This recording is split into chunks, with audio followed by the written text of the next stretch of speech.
Welcome back guys. तो आज बात करते हैं मेटा टैग की। तो मेटा टैग मेटा डेटा को रिप्रेजेंट करता है और साथ में HTML डॉक्यूमेंट की इंफॉर्मेशन प्रोवाइड करता है। मेटा टैग का कंटेंट वेब पेज में शो नहीं होता और मेटा टैग का डेटा ब्राउज़र और सर्च इंजन यूज़ करते हैं और मेटा टैग के ज़रिए से ब्राउज़र और सर्च इंजन ये वेब पेज की इंफॉर्मेशन को हासिल करते हैं। इन्फॉर्मेशन जैसे डिस्क्रिप्शन, हम डिस्क्रिप्शन में अपने वेब पेज के डिस्क्रिप्शन को मेटा टैग के थ्रू लिख सकते हैं। तो जब सर्च इंजन सर्च रिज़ल्ट में हमारे वेबसाइट को दिखाता है, हमारे वेब पेज को दिखाता है, तो टाइटल के बाद की पहली 2 लाइनें जो हमें रिज़ल्ट में शो होती है वो होती है हमारी डिस्क्रिप्शन। अगर हम अपने वेब पेज में डिस्क्रिप्शन नहीं लगाते हैं तो सर्च इंजन इन 2 लाइनों को उठा के रिज़ल्ट में शो कर देता है। और अगली इन्फॉर्मेशन हम डाल सकते हैं कीवर्ड्स में। कीवर्ड्स में क्या है, हम वेब पेज के अलग अलग टॉपिक्स को कीवर्ड्स में डिफ़ाइन कर सकते हैं, जिससे कि सर्च इंजन को ये पता चलता है कि ये पेज किस किस टॉपिक से रिलेट करता है।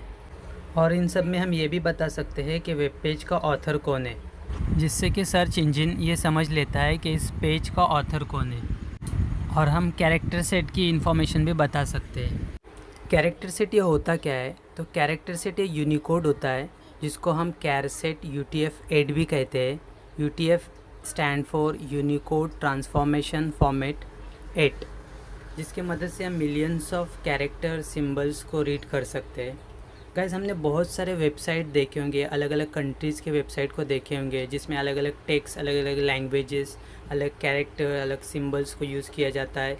उन सिंबल्स को, उन कैरेक्टर्स को ब्राउज़र कैसे रीड करे, इसकी वजह से हम मेटा टैग के अंदर हमारे वेब पेज में कैरसेट UTF-8 लगाते हैं, जिसके मदद से हमारा ब्राउज़र सारे टेक्स्ट को, सारे नए नए लैंग्वेजेस को, कैरेक्टर्स को, सिंबल्स को रीड करके हमें डिस्प्ले कर देता है।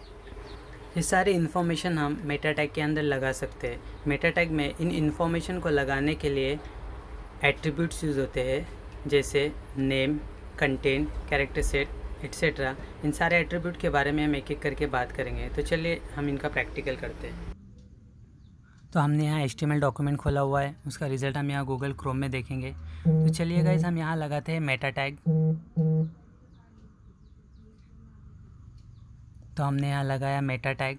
गाइस, ये जो कैरसेट UTF-8 होता है वो बाय डिफ़ॉल्ट एट्रीब्यूट होता है, जिसकी डिस्क्रिप्शन अभी हमने वीडियो में देखे थे। तो चलिए गाइस, अगला मेटा टैग लगाते हैं हम मेटा। उसके बाद फर्स्ट एट्रीब्यूट यूज़ करेंगे हम नेम। नेम में हम वैल्यू देंगे डिस्क्रिप्शन।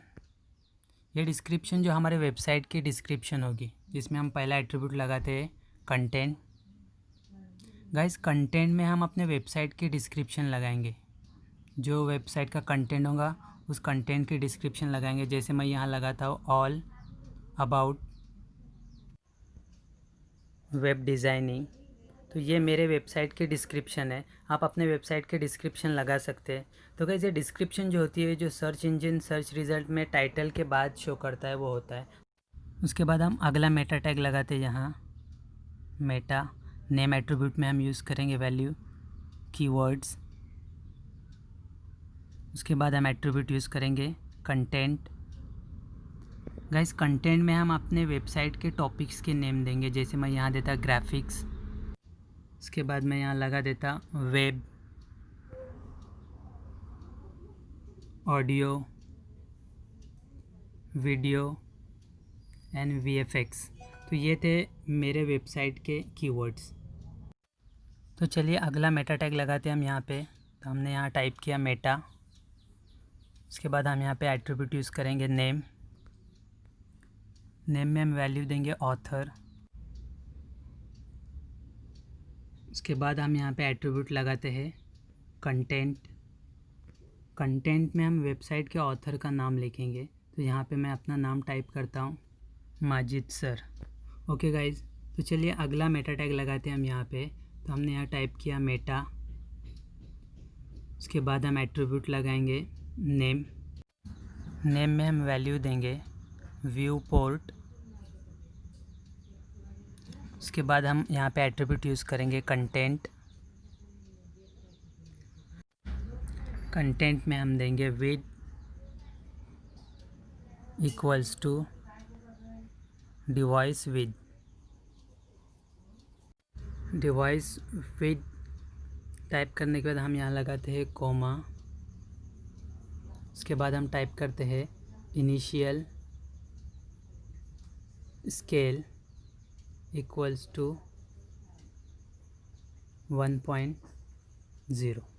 Okay guys. तो गाइज़ HTML5 में व्यू पोर्ट इसलिए यूज़ किया जाता है ताकि हमारे वेबसाइट को अगर अलग अलग डिवाइस में ओपन किया जाए, जैसे लैपटॉप में या डेस्कटॉप में या हमारे मोबाइल में, तो हमारे वेबसाइट का जो इंटरफेस है वो सही से डिस्प्ले हो। अगर हमने अपने वेबसाइट में व्यू पोर्ट नहीं लगाया तो हो सकता है हमारी वेबसाइट किसी डिवाइस में प्रॉपर वर्क न कर पाए। इसके लिए गाइज़ HTML5 में व्यू पोर्ट लगाया जाता है।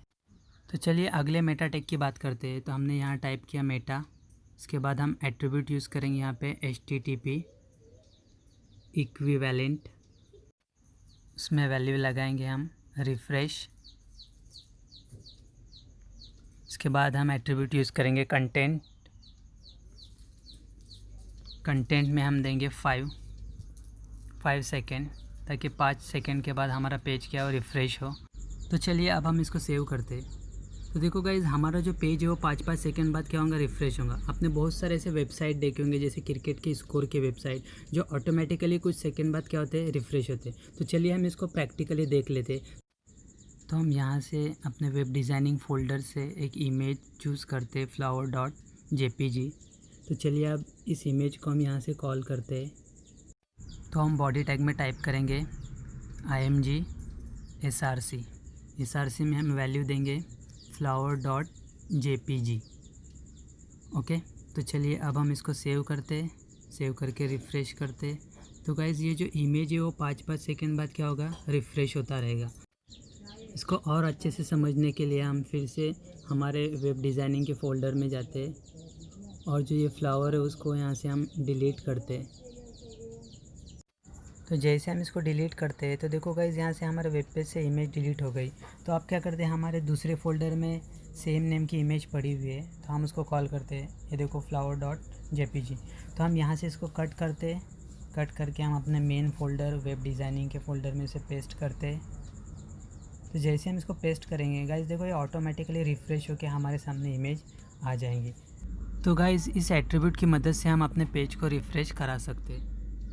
और अगर हमें ये भी चाहिए कि हमारा पेज 5 सेकंड बाद रिफ़्रेश हो और उसी के साथ साथ हमारा पेज 5 सेकंड बाद किसी दूसरे URL पे रीडायरेक्ट हो, फॉर एग्ज़ाम्पल हमारा पेज 5 सेकंड बाद गूगल के वेबसाइट पे रीडायरेक्ट हो, तो चलिए हम उसको देख लेते। तो हमने यहाँ पे लगाया कॉमा। उसके बाद टाइप करते URL इक्वल्स टू http://www.google.com। तो चलिए अब हम इसको सेव करते। सेव करके जैसे रिफ़्रेश करेंगे तो गाइज़ हमारा जो पेज है वो एवरी 5 सेकंड बाद क्या होगा, रिफ़्रेश होके ये गूगल की वेबसाइट पे रीडायरेक्ट होगा। Okay guys. तो देखो गाइज़ हमारा पेज ये गूगल के वेबसाइट पे रीडायरेक्ट हो गया। तो आज के वीडियो में इतना ही। Thanks for watching.